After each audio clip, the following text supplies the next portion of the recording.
Hello, everyone, and welcome to the Mental Cast powered by Soul Performance Academy. I am the host, Dan Mickle, and this episode is going to be a challenge, probably. I'm going scriptless, and it could be a short episode, it could be a long episode. I'm not really sure.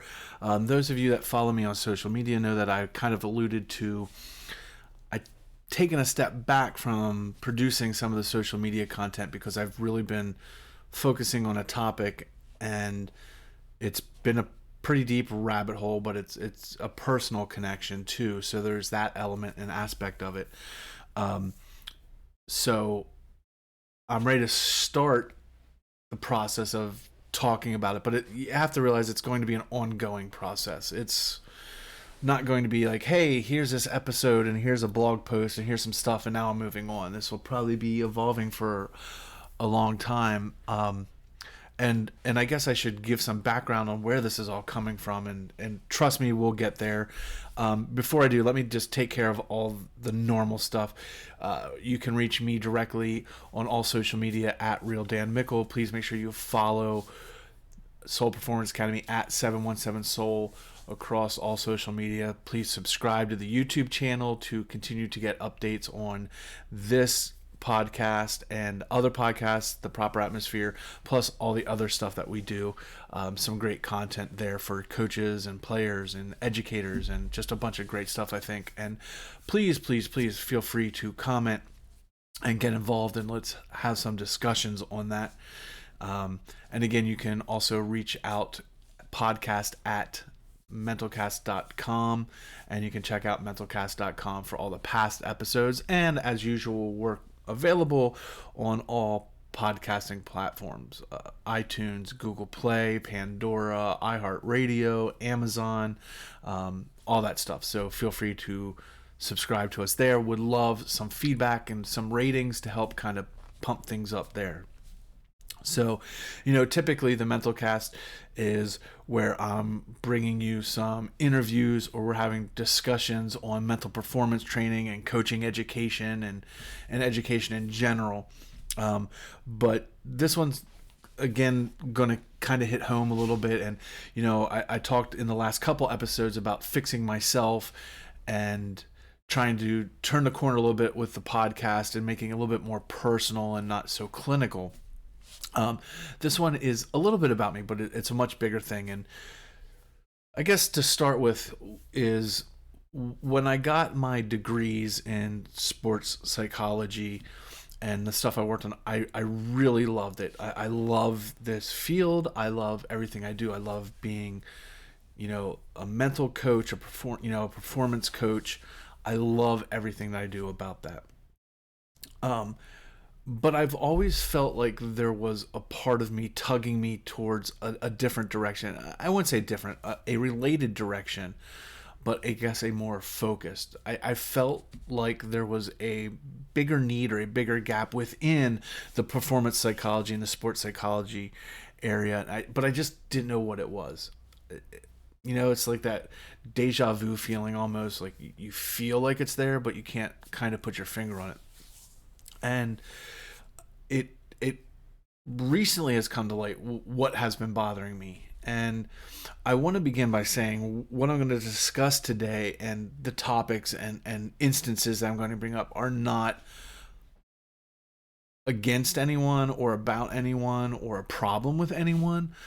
In fact, it's the opposite. I think some people have done a great job, but I just want to make sure that everyone understands that this is about providing the context and what my future discussions are going to be on. It's not a, critique or any type of scenario like that. The title of this podcast has pretty significant meaning that I'm going to get into in a little bit, but it's 551. That's the title of this episode, 551. So, where to begin on all this? And I'm going to start by giving a little bit of background, because I think that is more important to know where I'm coming from and how I think I got led to the point where I'm at and where I'm at. But those of you that know and know me personally, or have followed me on social media and have seen me on some of my other some podcasts that I was a guest on, my daughter Morgan has been a guest as well on some of them. So some of you have met her in person or know her in person, and some of you have seen her on some of the podcasts, or she was even on a couple episodes by herself without me.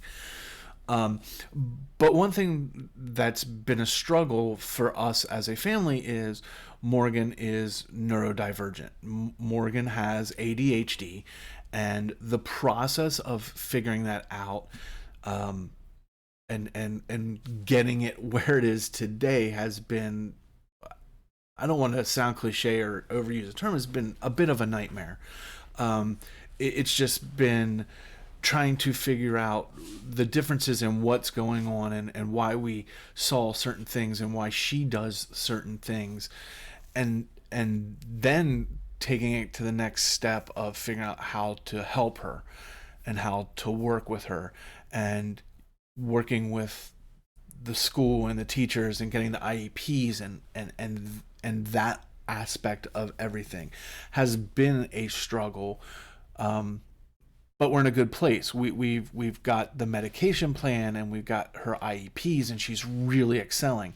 And it wasn't that she was a bad student before. It's just she was struggling at times when you think that she wasn't, and then anyone that has gone down the rabbit hole, or even has, you know, family that's ADHD, you start to notice the little things, and things that were happening, and kind of like, what's the deal with this, what's going on, and why does this happen, and starting to learn more and more. So as we've learned, and things, you get those moments like, now it makes sense on why this happens, or why she's this way, and how we have to work with it and deal with it. And again, it's all about helping her. um and you start to think about and look back at all the things of her growing up. She's now a freshman in high school, but there were signs in elementary school that we should have probably noticed, and we just didn't catch. And again, it's no one's fault. It's no one's blaming. It's, as new parents, how do you know, and you're trying to figure this out. So it's been a struggle, but enlightening in the fact that she has been very open with me. And of course, I've asked her permission. Hey, can I talk about this? And and a typical Morgan response was, Dad, anyone that knows me knows I got something going on. So, um, and that's just the relationship we have, and I'm thankful her and I have that relationship. But we've had some really good talks about it, so that I could understand it a little bit more. So, the reason I tell this part of the story is because I believe this is the seed that kind of planted where I'm getting to, and what I want to talk about today is because of now working and seeing her struggle, and getting the diagnosis of ADHD, and then learning more about the ADHD. It brings me to, the research, and where I'm at, and what's been bothering me. And what it comes down to is the CDC numbers say 1 in 6 children, and the range is pretty broad, whether it's 1 year old up to 18, but I'm taking it as 1 through 18 years of age. But 1 in 6 are diagnosed with neurodivergence, some form of neurodivergence, whether it's ADHD, OCD, on the autistic scale. 1 in 6. But much like a lot of things, especially dealing with kids, is that's what's diagnosed. We don't know what's out there that isn't diagnosed, or just whether it's social economic reasons it's not getting diagnosed, or it's still a little bit hidden. Who knows? But that 1 in 6 number is kind of what I stick with. And the reason that I titled this episode 551 is, those that know me know that I keep records of everything. But 551 is the number of student athletes or athletes that I have worked with since I started coaching in 1992, my first year. Um, that 551 doesn't include my years that I was a percussion instructor. This is purely athletic, but they should certainly be added into it. But I didn't keep records of that. So I just want to stick with what I know right now, which is I've had 551 different athletes that I've coached since 1992, different levels, from youth club to high school to professional. And I stop at that 25 age when it comes to the professional, but and all different backgrounds, races, obviously ages, abilities, pretty diverse. But 551 is that number. If we take the statistics from the CDC, 1 in 6, that would mean nearly 100, but somewhere between 91 if you want to be the math nerd about it. 91 of those athletes that I have had most likely were neurodivergent. And it's hard to think about. It may seem simple. You may be listening to this and not thinking much about it. But I start to look back and think about who those 100 may have been. And how did I treat them? How did I coach them? And did I help them? Or did I make things worse? The reason that I'm doing this, and the reason I think, again, that it's been in the back of my head to talk about, is I see a lot of posts in a lot of groups that I'm on, whether it's coaching groups or parent groups, athlete groups, and it's not just, obviously I work in the volleyball world the most, but it's not just that, it's all the sport groups. And I start to realize that we as coaches, and I'm going to generalize, and I know there are people out there that don't fit this, but we as coaches don't know what we're doing when it comes to these athletes. When it comes to neurodivergent athletes, we don't know what we're doing. And what scares me, and it scares me because I see it in myself, or when I look back, I worry about it. We see posts all the time from coaches. I have this team and they don't listen, they're not paying attention, and I run them, I do suicides. And can we please, we shouldn't even be doing them, but can we at the very least, stop calling them suicides? There are very few things in the coaching world that coaches do or say that really upset me. This is probably the top of the list. Just stop calling it that. Call them wind sprints, call them sprints, call them lines. I don't care what you call them. But we got to get off calling it suicide. And if you don't know why, then you probably shouldn't be coaching, because you have no hand in the pulse of the nation right now and in youth sports. Anyway, sorry to go off on that tangent. But what I realize is we talk about, punishing these kids that aren't paying attention. They don't have the focus. They lack discipline. Maybe they do, but maybe they're also neurodivergent. Maybe they can't help it.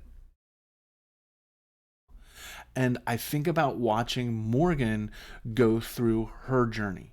Now, I will say, for any of her coaches that are listening, they've done a really good job, especially probably not knowing that she was. They did a pretty good job. Now, there's always drama and stuff, but it's rarely, if ever, come from the coaching side. So I don't want anyone to think that I am criticizing any of her coaches. I have nothing but the respect for all her coaches. They have done a wonderful job, and I thank them. I thank every single one of them for the development and growth of my child. But I think as a whole, we just don't know. As a former coaching education cadre member for my governing body, we never talked about it. We've talked about sports psychology, we talked about mental training, but we never, ever discussed how do we coach people that are neurodivergent? How do we work with those athletes? Because we end up punishing athletes that can't help it. An athlete not paying attention isn't always their fault. It is literally the chemicals and the wiring of their brain that is causing it. And we're making them run laps and we're making them do push-ups because they can't focus.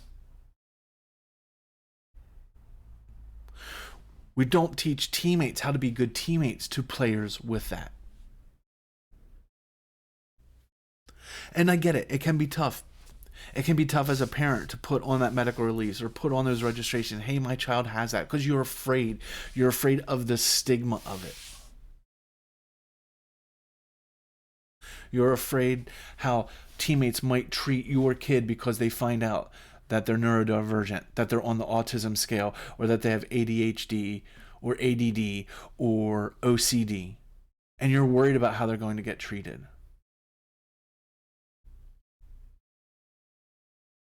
But we talk about how sports are supposed to create these life skills and how they're supposed to help, but we're doing a disservice because we're not doing it. We're not taking the training. We're not learning. So I guess my frustration really is with coaching education, the governing bodies.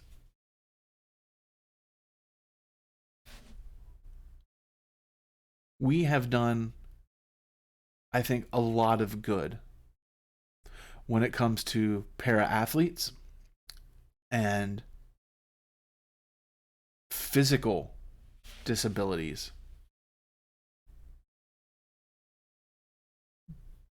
But we're not there on the mental side. And it's not a shock to anyone, right? We can go back to we're going to spend $5,000 to have our kid play a club sport, but I'll be damned if I spend $50 for mental training or mental health. It's too much. I'd rather have personal training. I'd rather have my kid lift weights than be mentally healthy. Again, that's a whole nother topic. But so that's what's been bothering me. That nearly 100 of the 551 athletes that I've coached probably were neurodivergent. Even if we swing the numbers 10, 20, we're talking 80, 70 players that I may or may not have helped. I don't know.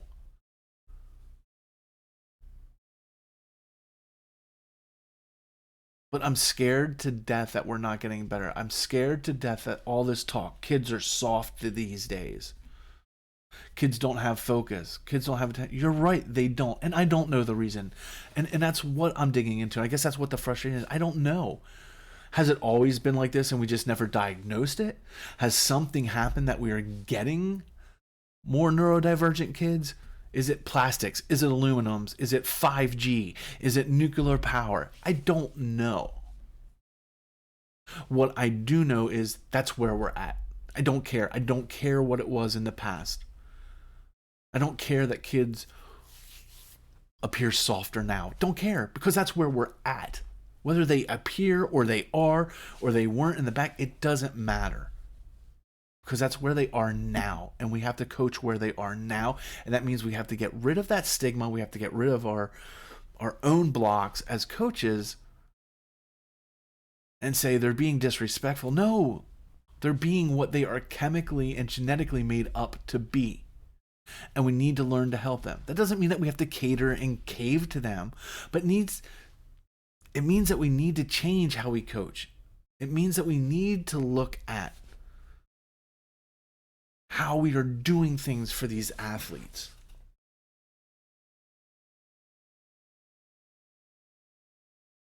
Because it's hard for me to go to bed at night when I think about this. It sticks in my brain. Did I drive a kid away from the sport because I didn't recognize? Because I thought they were soft? Because I thought they weren't paying attention? Because I thought they were ignoring me? When they could have just used some help.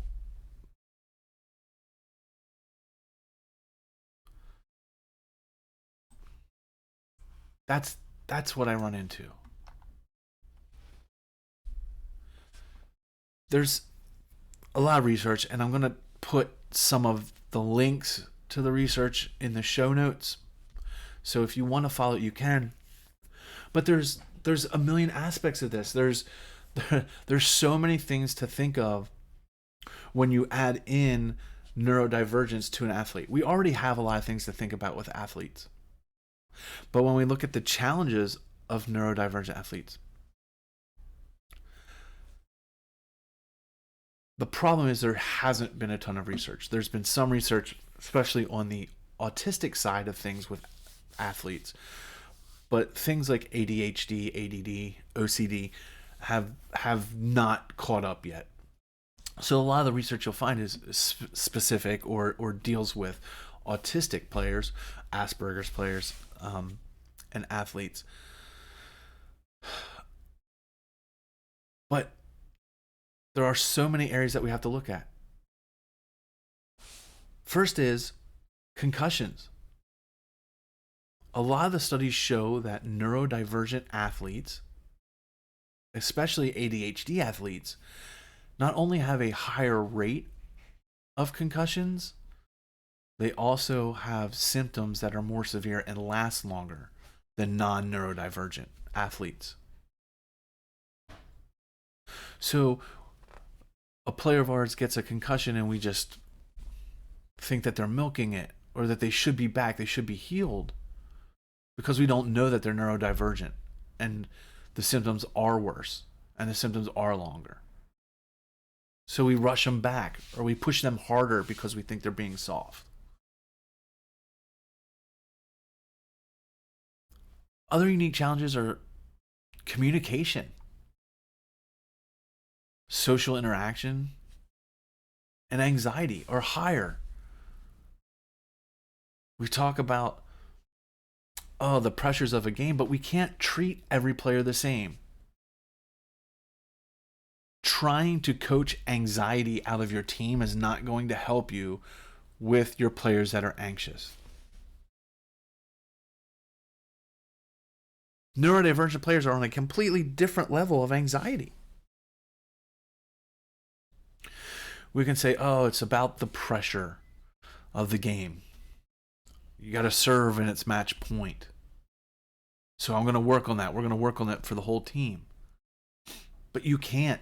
It's not the same for everyone. You can't expect them, anyone, non-neurodivergent or neurodivergent athletes, to handle it the same way.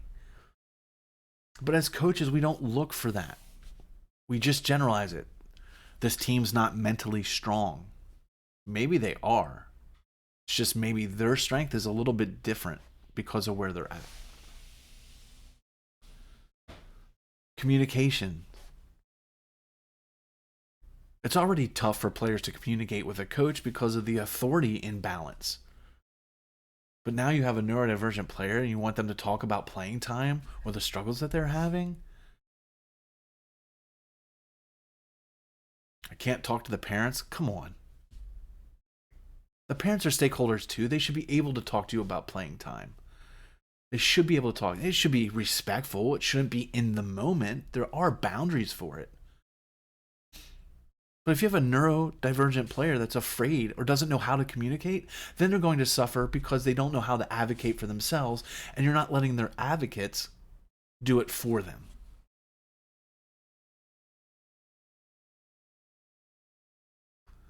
Sensory issues, bright lights, sounds like all these things affect, and most players will try to suck it up. Most players don't want to admit that it's a challenge, so they'll try their best. But then you wonder why their performance isn't doing well, and you bench them, or you get upset because they're not performing, but you don't realize it's because something is triggering them, something is setting them off.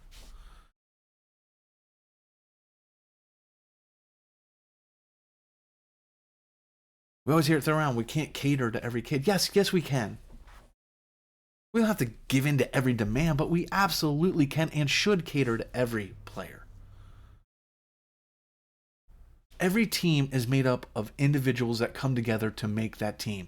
Every team are parts, and it's the sum of those parts that make a team. It's okay to cater and individualize each part for that team. Sometimes you're going to say no. Sometimes it won't work. But we can't continue to put blanket training on everything and then get upset, and most of all, and then punish them because they're talking, because they can't focus.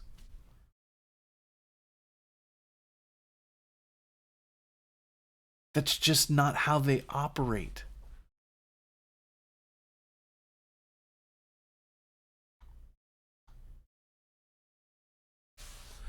Organization, time management, attention are all big symptoms of neurodivergent athletes.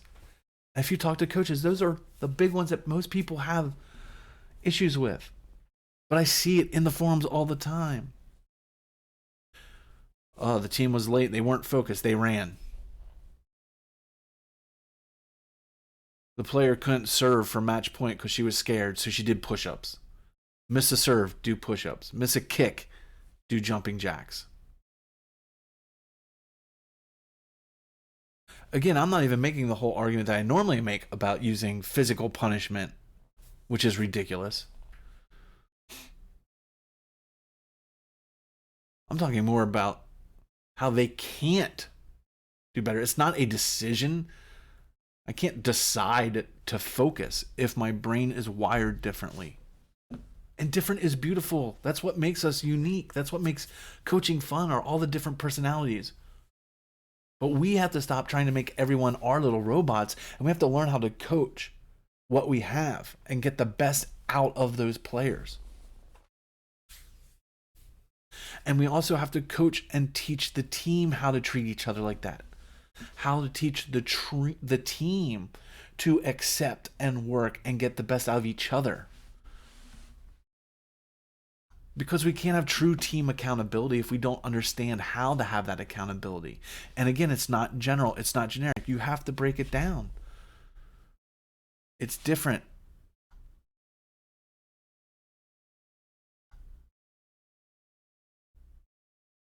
You know, and it's tough. It's tough for parents. It's tough for coaches. It's tough for everyone. It's tough to talk about it. As a parent, it's hard to talk about it with my daughter. But since we've had these discussions and since we open up, I now understand and see things in a almost completely different light, which then made me think about my past and how I was coaching in the past and how I'm coaching in the future.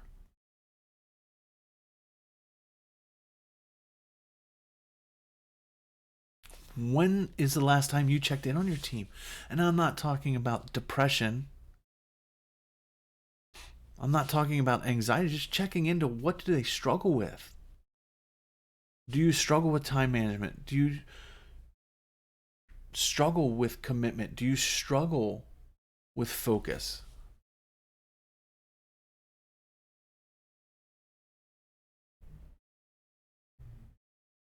Is it fair to punish those players? No. And the worst part is, if you don't figure this out and you don't take the time to understand it and you don't take the time to research it and look for resources,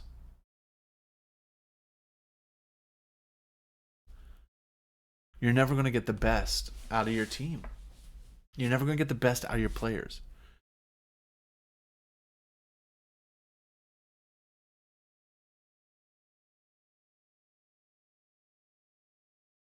So that's what we have to look at. That's what we have to learn. And it's tough. And it's tough. I get it. I'm sure you hear it in my voice. It's tough to talk about. Equally as a coach, as a parent, as a stakeholder, as an educator, it's tough. But that's the rabbit hole. That's what's been in the back of my head. Is how do we fix this? And by fix it, I don't mean fixing the players. I mean fixing the system so it better supports the players and helps the players. There's nothing to fix with the players. It's about getting the best out of those players, getting the best out of us as coaches, and how we can work on that. So that's where I'm really focusing. That's where I'm moving forward. That's my pledge. I want to educate myself more, but I want to educate coaches on how do we work with neurodivergent athletes. How do we best support them? How do we get the most out of them? How do we push those athletes to be the best they can within the parameters of what they need without it being toxic, without it being harmful, without it being damaging?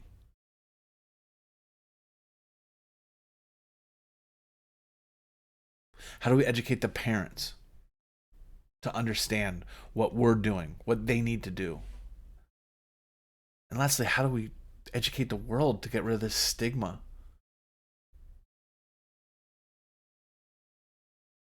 I'm proud that my daughter can admit it. I'm proud that she knows where she's at and what she has to work on, and she's not afraid to talk about it. I'm proud that she is free to talk about it with me.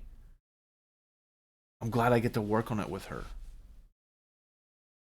Not just to help her, but to help me understand and help me figure it out so that I can help others. So while continuing to work with, goal setting and time management and relaxation and self-talk are all things that I am still passionate about and I'm still going to do,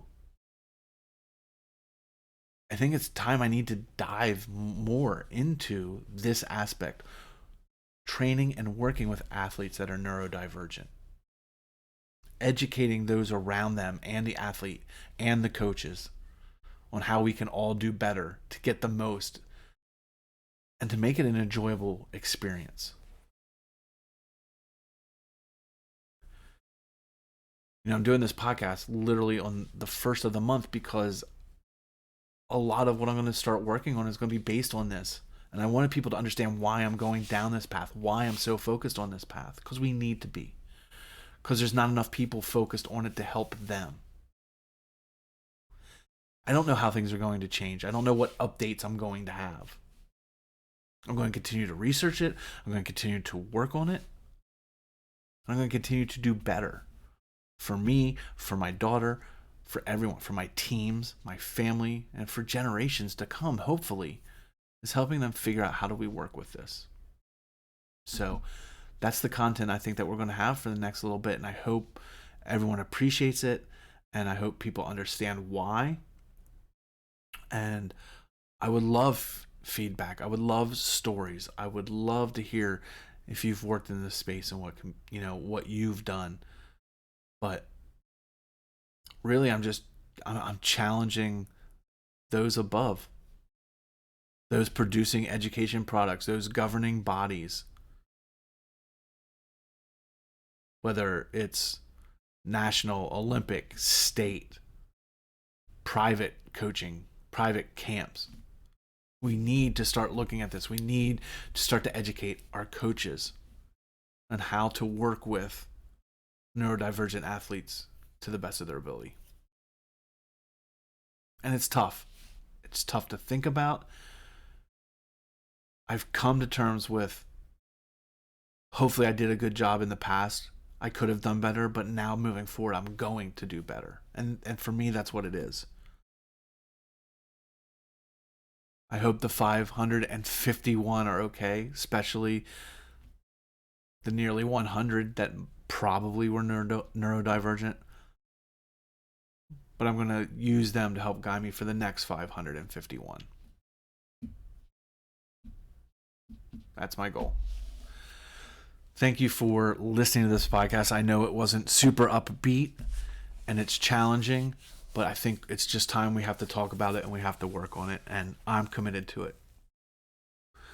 As always, reach out to me with your stories, your thoughts, what we can do at Real Dan Mickle on all social media, at 717 Soul for Soul Performance Academy, mentalcast.com, danmickle.com has all my information, all my other social media postings and links, and all that other content is available on danmickle.com. And of course, soulperformanceacademy.com for training courses and methods. But again, we'll really appreciate shares, likes, ratings, reviews, everything we do to pump this out. But more, I think this message is probably one of the most important I've ever done. And I think this is what we need to work on. And I'm really lining up the next episode will be a sit down with my daughter, and we're going to talk about it. She's agreed to talk about, the struggles that she's had as an athlete and the challenges that she has, and what helps and what doesn't help. And I think it'd be a great template, or at least a starter for some of us to kind of figure out some things that we can do. So, peace, much love, don't suck. One day one, it's either day one or it's one day, your choice. And I'll see you on the next episode of the Mental Cast. Thanks.